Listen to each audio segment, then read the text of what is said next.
Caterham 7. A car in its own element. A supercar. If you could pick a car, any car, to take a ride in, you choose a Ferrari or a Lamborghini. But really, you should choose this.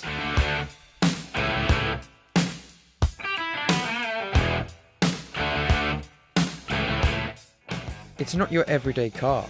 In fact, it's more of a track day car.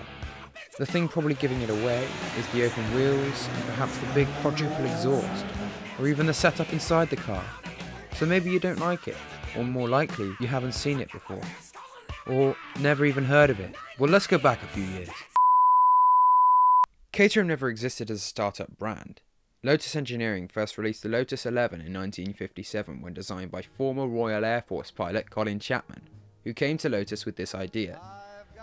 They gave it a chance, and in the first year they sold 2,500 cars priced at £1,036 each, making them £259,000 in total. The name 7 was passed down from a scrap Lotus model. The first generation S1 Lotus only had 40 brake horsepower, which is tiny compared to today's Caterham 620S, which has 310 brake horsepower. This 270 brake horsepower 61-year evolution took a while. Lotus was still stuck in Formula 2 and they weren't selling any cars because they were so busy.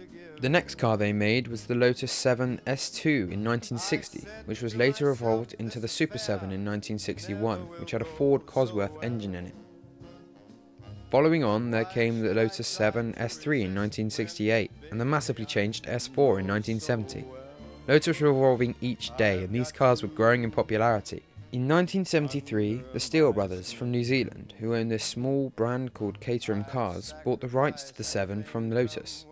The current model that they bought was the Series 4, but they used all the parts from selling them. They had to switch to the Series 3. They didn't just start making the Series 3, they made their own version, which we see today as the Road Sport and the Superlight. They are an identical evolution from S1. After that, you had the 1600 Sprint from 1980 to 1992 and the 7 Classic until 1998, which led to the 1.4K series and Series Sport. We were then given the Road Sport in 1996, which was a big seller. It inspired the slightly faster Superlight and Superlight R. The R300 and R400 models graced the roads for the first time in 2002, which just began to scale up the amount of attraction Caterham were getting as a brand. Their progression was huge as their cars were fun, fast and open-wheeled, which made them unique. A few anniversary versions later and we were given the most famous car they make. In 2004, the record-breaking R500, which goes from 0 to 100 in 10.7 seconds and 0 to 60 in 3.14 seconds. Now we must find out if Caterham can do any better. Off it goes again, and let's just see how quickly the Caterham gets off the line. It is like a little flea, this thing. Piles it into the first corner, locking up the brakes. Like the Veritas, the R500 has got no ABS or other electronic nonsense. Beautiful drift through the other side, just sliding it around Chicago. That is how this car should be driven. Hammerhead now. Stig is so excited he's flicked on the indicator, but he's rarely had so much fun out here. You really notice that bump on Hammerhead in a car as light as this. Only problem is that lack of weight can make it hard to get heat into the tyres on. This is a very cold day, remember. It opens up that 2-litre Ford engine. Half the cylinders and capacity of the Veritas, but by God, it flies. Neat through the penultimate corner. Stig really on it now, loving every minute. Slings it through Gambon and across the line. So, obviously, the big question is, did it go faster than the Veritas? In fact, it did go faster, quite a bit faster, quite a lot faster, actually, quite a heck of a lot faster, because it's up here, 117.9. Look at that, 117, and still as fast as on the left convertible. That means the 36-gram Caterham is faster than a £1 million Bugatti Veyron. It's an amazing little car. Yes, you can have this car for that little. Well, it's not little, but compared to the other supercars that cost £1 million and more, aka the Bugatti Veyron. Yes, Caterham pride themselves on that fact, but it's true, and it's been proven. Personally, I love it. It's a perfect combination between Sunday car, supercar and track day car. Not just that, but the fact you can beat a Pagani Zonda F, Bugatti Veyron and Ferrari Enzo around the Dunsfield Air Track, aka Top Gear Test Track, is a big attraction. Caterham have done some fantastic things in racing. They ran a Formula 1 team. May that have only ran for 2 years, they value having done it. They've also done things like karting, that's still going strong today. And above all, the Academy, that started in 2001, a race that has held people like Chris Hoy racing it. Just is fantastic for the brand and for what Caterham stand for. It's so great to see these cars in full expression, flying around tracks as well, since that is what they were made for, and so best at. Caterham have an incredible amount of support from other owners. They love going out on a Sunday morning blatting. That's not it for the community, however. They're always on the lookout for new parts, things to change and swap.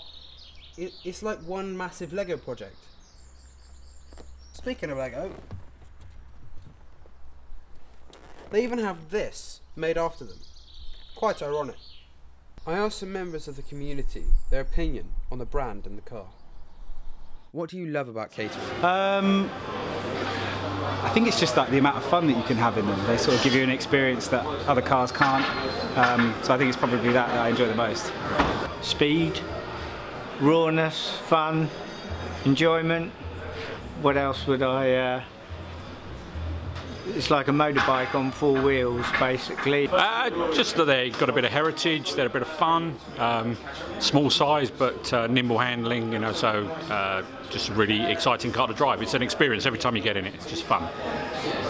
I love the sort of openness, the sort of raw feel to it. It's, you know, it's like being able to just be free. I guess it's like flying without being in a plane or something, you know, parachutes and stuff like that. I guess that's sort of that same kind of feeling I guess you get from it. The being no electronic gadgets, no ABS, no, you know, it's just you and the car, steering wheel, and that's about it. What makes Caterham unique, and why has a supercar like this slipped under the radar? Well, I don't think it's slipped under the radar as such. I think it's more of a niche, so it appears on certain people's radars. So people who want a supercar like a Ferrari would always buy a Ferrari. People who want a fun sports car to drive would buy something like a Caterham.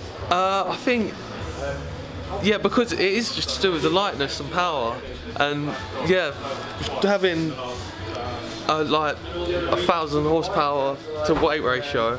1,000 horsepower to weight ratio is yeah, tops it. It's just, yeah, it just makes it so light.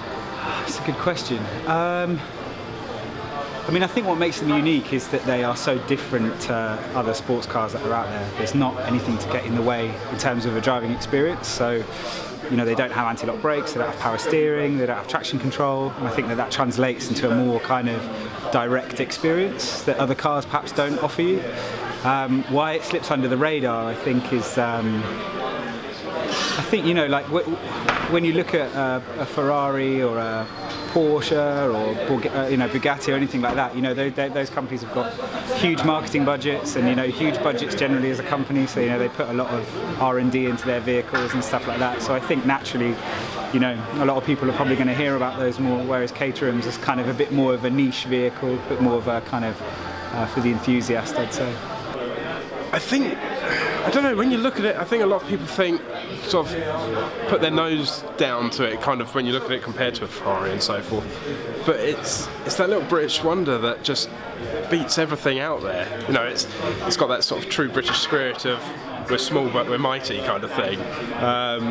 Yeah, I don't know, I think people just look at it and think, you know, that's just some toy or something. But I think it's complete different classes, like Ferraris and so forth. I don't know, it's like, you know, you get a Ferrari and it's just the badge.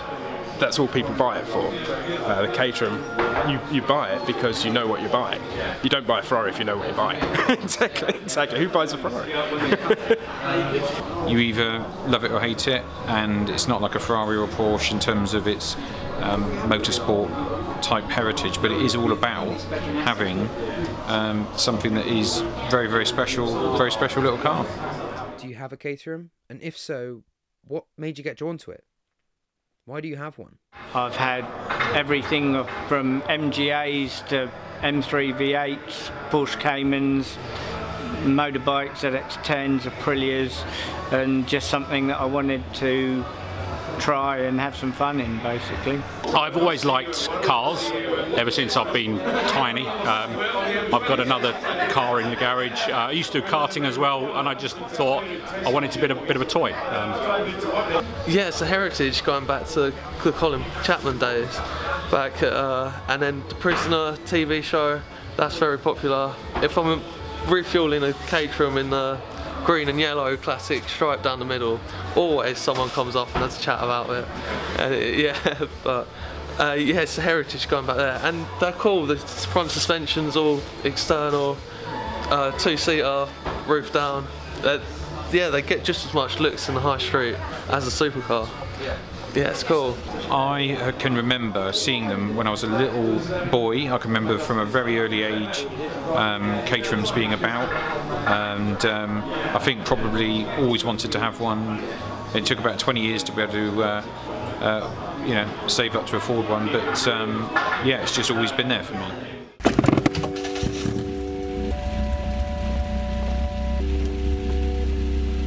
In the car, it really is something else. It's a fantastic piece of machinery that matches no other for fun and looks.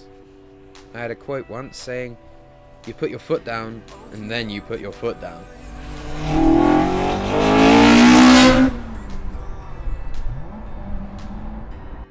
The sheer power of the car is like no other. The only thing that I guess comes close to this is the UAL Award, which was built for racing, and perhaps a Morgan, but that's more classic. But this is different. So much different.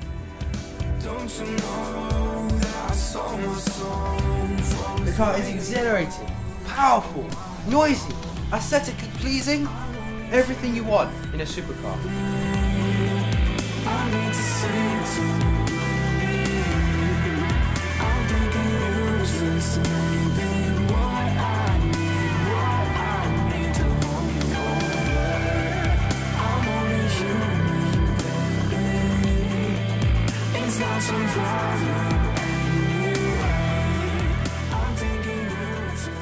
The community that follows and supports Caterham is one of the most unique.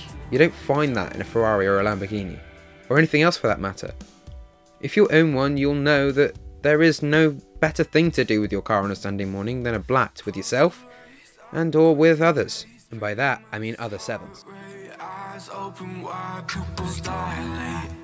Muscles tense as dopamine enters the brain. Oxytocin flooding through my blood like I'm insane. What am I? The skin and bones and chemicals, just like an animal. Don't you know that I sold my soul for its weight in gold a while ago? I'm only human, baby. I need to say something. I'm thinking losers, maybe what I need to hold me over. I'm only human, baby. It's not some problem anyway. I'm thinking losers, maybe what I need to hold me over.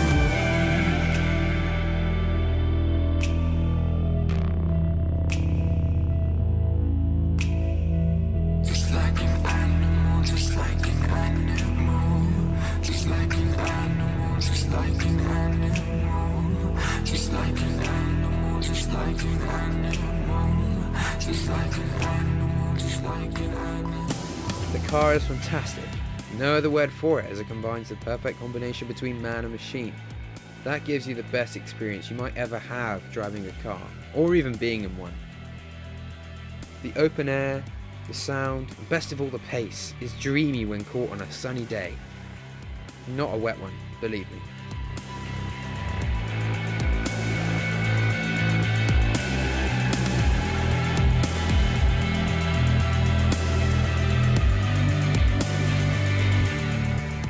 Taking that into account, I love this car even more than I already did. I want to experience this for myself, personally, and adapt it to my will. But as was already said, It really is a car like no other.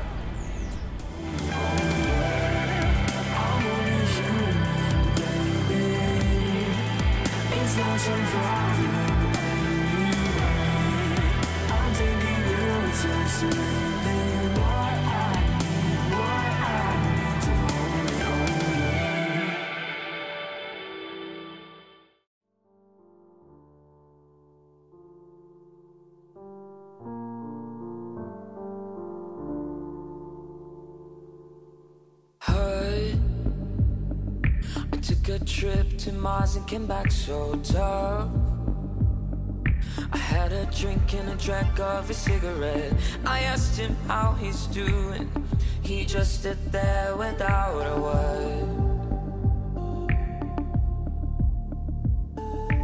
Leave. I yelled from the top of my lungs and I could not breathe. While he was moving his fingers on my chest, I don't know how he does it. I just stood there, I held back so much.